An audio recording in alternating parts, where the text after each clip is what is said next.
Hello everyone, first time మన channel చూస్తుంటే subscribe చేసుకోవడం మర్చిపోవద్దు. వీడియోలోకి వెళ్ళినట్లయితే దీప, కార్తీక్, శౌర్య ముగ్గురు మాట్లాడుకుంటూ ఉంటారు కదా. అప్పుడే దీపకి కార్తీక్ మాటల్ని బట్టి నేనే తన ప్రాణదాతనని కార్తీక్ బాబుకి తెలిసిపోయినట్టుగా మాట్లాడుతున్నారేంటి అని ఆలోచిస్తూ ఇక శౌర్యం తీసుకొని అక్కడి నుంచి వెళ్ళిపోతుంది. అప్పుడే కార్తీక్ తన మనసులో, నాకు తెలుసు దీప, నీ అంతటి నువ్వు ఈ విషయాన్ని ఒప్పుకోవని నాకు తెలుసు. నువ్వు ఎలా నాతో దాగుడుమూతలాడావో నేను కూడా నీతో అలాగే దాగుడుమూతలాడుతాను చూడు అని చెప్పి అనుకుంటూ చాలా హ్యాపీగా ఫీల్ అవుతూ ఉంటారు. ఇక అలా 2 రోజులైతే గడుస్తుంది. జ్యోత్స్న చాలా మంచిగా నటిస్తూ ఎక్కడ అనుమానం అనేది రాకుండా జాగ్రత్తగా మేనేజ్ చేస్తూ ఉంటుంది. ఇంతలో ఓ రోజు ఉదయాన్నే సుమిత్ర జ్యోత్స్నని చాలా కోపంగా అరుస్తూ హాల్లోకైతే లాక్కొని వస్తుంది. అప్పుడే ఇంట్లో అందరూ కూడా అక్కడికి వచ్చి వీళ్ళ అరుపులకి మాటలు వింటూ షాక్ అయిపోతారు. ఏంటి జ్యోత్స్న, ఏంటి సుమిత్ర, ఎందుకు జ్యోత్స్నను అలా కొడుతున్నావు, ఏం జరిగింది అసలు, ఆగు అంటూ ఎవరు ఆపుతున్నా ఆగకుండా నువ్వు చేసిన పనికి నిన్నేం చేసినా తప్పులేదు, అసలు జరిగిన దాంట్లో నీది ఎలాంటి తప్పు లేదు అన్నట్లు ఎంత బాగా మేనేజ్ చేసావు, ఇంట్లోనే ఉన్నట్టుగా నాటకం ఆడి నన్ను నమ్మించి నువ్వు ఇంత పెద్ద కుట్ర చేసి దీపని శౌర్యని చంపాలని చూస్తావా, అసలు నువ్వు మనిషివేనా, అనవసరంగా దీపను అపార్థం చేసుకున్నాను అంటూ చడమడ వాయిస్తూ ఉంటుంది జ్యోత్స్నని. ఇక మొత్తానికి శివనారాయణ, పారిజాతం, దశరథ్ ముగ్గురు కలిసి వాళ్ళిద్దరిని విడదీసి ఏం జరిగిందో చెప్పు సుమిత్ర, ఎందుకంత కోపంగా ఉన్నావు, ఏం మాట్లాడుతున్నావు నువ్వు అని అడిగితే, మావయ్య గారు, దీప చెప్పింది నిజమే, దీపని శౌర్యని చంపాలనుకున్నది జ్యోత్స్నయే అని అంటే దాంతో ఇంట్లో అందరూ షాక్ అవుతారు. అలాగే జ్యోత్స్న కూడా పెద్ద షాకే తగులుతుంది. మమ్మీకి ఈ విషయం ఎలా తెలిసింది అని ఆలోచిస్తూ ఉంటుంది.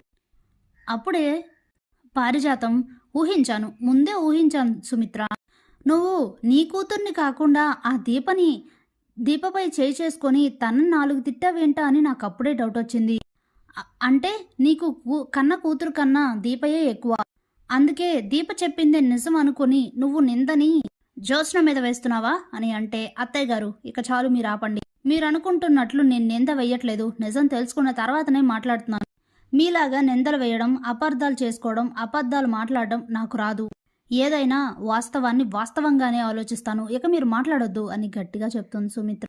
అప్పుడే దశరథ్, ఏంటి సుమిత్ర నువ్వు చెప్పేది నిజమా అని అడిగితే, అవునండి అనేసరికి, ఎలా చెప్తున్నావమ్మా అని శివనారాయణ అడుగుతారు. అప్పుడే జరిగింది మొత్తం ఇంట్లో వాళ్ళకు చెప్తుంది సుమిత్ర. ముందు రోజు రాత్రి జ్యోత్స్న తన గదిలో అటు ఇటు తిరుగుతూ ఉంటే ఇంతలో పారిజాతం తన దగ్గరకు వస్తుంది. ఏంటే నువ్వు, అసలు నీలో ఇంత మార్పేంటి, ఇది నువ్వేనా లేదంటే వేరే ఎవరైనా అని అనుమానంగా ఉంది, నేను చూస్తుంది నిన్నేనా, అసలు ఇదంతా నిజమేనా, సడన్ గా నీలో ఈ మార్పేంటి, దీప వచ్చి నీపై అలా నింద వేయడం ఏంటి, శౌర్యం నిన్నే అక్కడ చూశానని చెప్పడం ఏంటి, ఇదంతా అసలేంటి, 3 రోజుల నుంచి నిన్ను అడగాలని చూస్తుంటే అసలు ఎక్కడ అవకాశమే లేకుండా పోతుంది, ఏం జరుగుతుంది అసలు అని అంటే, కంగారు పడ గ్రాని, నేనే దీపని శౌర్యని చంపాలనుకున్నాను, కాకపోతే అది కొంచెంలో మిస్ అయింది అని చెప్పి అసలు ఆ రోజు ఏం జరిగింది, సుమిత్రని ఎలా నమ్మించింది అనేది మొత్తం అయితే పారిజాతానికి చెప్తుంది జ్యోత్స్న. ఇంతలోనే జ్యోత్స్న గదికి పాలు తీసుకొని వచ్చిన సుమిత్ర బయట నుండి ఇదంతా వింటుంది. పెద్ద షాకే తగులుతుంది సుమిత్రకి. ఈ విషయం మొత్తం ఇంట్లో వాళ్ళకి చెప్తుంది. దాంతో శివనారాయణకి, దశరథ్కి చాలా కోపం వస్తుంది. ముందే ఊహించాను, దాసుని చంపాలనుకున్న జ్యోత్స్నకి దీప, శౌర్యుల్ని కూడా చంపాలనుకోవడం నిజమేనమాట అయితే అని అనుకుంటారు దశరథ్. ఏంటి జ్యోత్స్న ఇదంతా, సుమిత్ర చెప్పేది నిజమేనా అని శివనారాయణ అడిగితే, ఇంకా దీన్ని అడిగేదేంటి మావయ్య అని చెప్పి మరొకటి పీకుతుంది సుమిత్ర.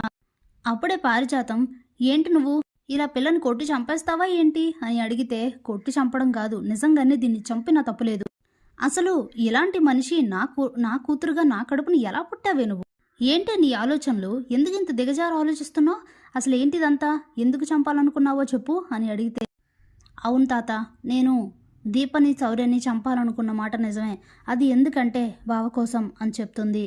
షాక్ అవుతారు అందరూ.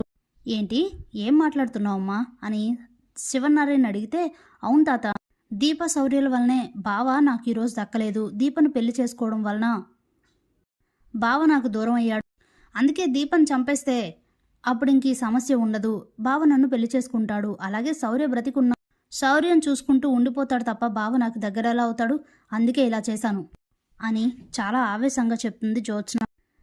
అప్పుడే సుమిత్ర, చూసారా మామయ్య గారు, చూసారా ఎంత దారుణంగా ఆలోచిస్తోంది. ఇప్పుడు కార్తీక్ ఇంకొకరి భర్త అని చెప్పినా సరే దాన్ని జీర్ణించుకోకుండా ఇంకో ఆడదాని భర్తని కోరుకుంటోందంటే అసలు ఇది కరెక్ట్ కాదు కదా. ఇలాంటి దాన్ని కూతురైనా కూడా క్షమించాల్సిన అవసరమే లేదు. తీసుకెళ్లి పోలీసులకు అప్పగిస్తే సరిపోతుంది. అక్కడ కొద్ది రోజులు ఉంటేనైనా దీని ఆలోచనలు మారుతాయేమో చూద్దాం అని చెప్తే, సరే సుమిత్ర, నువ్వు చెప్పిందే చేస్తానని చెప్పి శివనారాయణ పోలీసులకు కాల్ చేసి ఇక జ్యోత్స్ననైతే అరెస్ట్ చేయిస్తారు. Thanks for watching.